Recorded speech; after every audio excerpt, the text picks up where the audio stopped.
টুকটাক কিছু ঘটনার মাঝে দিয়া শেষ হয়েছে সিলেটের জকিগঞ্জের খানাইঘাট উপজেলার 18 ইউনিয়নের ইলেকশন। এর মাঝে ইলেকশন অফিসার হলে ব্যালটও সিল মারিয়া 2 নম্বরই করার কারণে জকিগঞ্জের 1 ইউনিয়নের পুরা ইলেকশন আর বাক্স হারিয়ে নিয়া ব্যালট ফানিত ফালাই দেওয়ার ঘটনায় আরেক ইউনিয়নের 1 সেন্টারের ইলেকশন স্থগিত করা হয়েছে। বাকি 16 ইউনিয়নের মাঝে 6টা আওয়ামী লীগ, 2টা আওয়ামী লীগের বিদ্রোহী আর 2টা জমিয়তর ক্যান্ডিডেট ফাঁস করছেন। এছাড়া স্বতন্ত্র ক্যান্ডিডেট হইয়া 3টা জমাত, 2টা বিএনপি আর একটা জাতীয় পার্টির সমর্থক ফাঁস করছেন।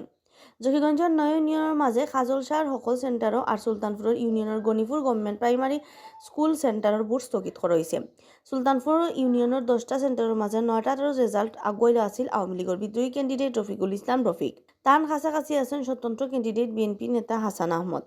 বাদ বাকি 7 ইউনিয়নের মাঝে 4টা আওয়ামী লীগ, একটা আওয়ামী লীগের বিদ্রোহী, একটা জমাত আর একটা জাতীয় পার্টির নেতা স্বতন্ত্র ক্যান্ডিডেট হিসাবে ফাঁস করছেন।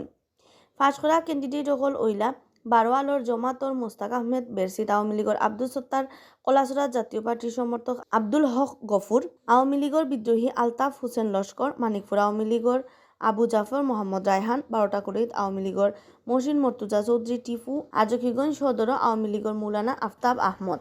খানাইঘাটের 9 ইউনিয়নের মাঝে 2টা আওয়ামী লীগ, একটা আওয়ামী লীগের বিদ্রোহী, 2টা জমিয়ত, 2টা জামাত আর 2টা বিএনপির ক্যান্ডিডেট ফাঁস করছেন। ফাঁস করা ক্যান্ডিডেট হল হইলা লক্ষ্মীপ্রসাদ পূর্ব ইউনিয়নের আওয়ামী লীগের তমিজউদ্দিন, লক্ষ্মীপ্রসাদ পশ্চিম ইউনিয়নের জমিয়তর মৌলানা জামাল উদ্দিন, দিঘিরপাড় আওয়ামী লীগের বিদ্রোহী আব্দুল মোমেন চৌধুরী, সাতবাক জমাতর আবু তাইব শামীম, বড় সতুলো বিএনপির আব্দুল মালিক চৌধুরী, খানাইঘাট সদর আওয়ামী লীগের আফসার উদ্দিন আহমদ চৌধুরী, দক্ষিণ বনিগাম জমাতর মাস্টার লুকমান আহমদ, জিঙ্গাবাড়িত বিএনপির মাস্টার আবু বক্কর আর রাজাগঞ্জ ইউনিয়ন জমিয়তর মৌলানা শামসুল ইসলাম।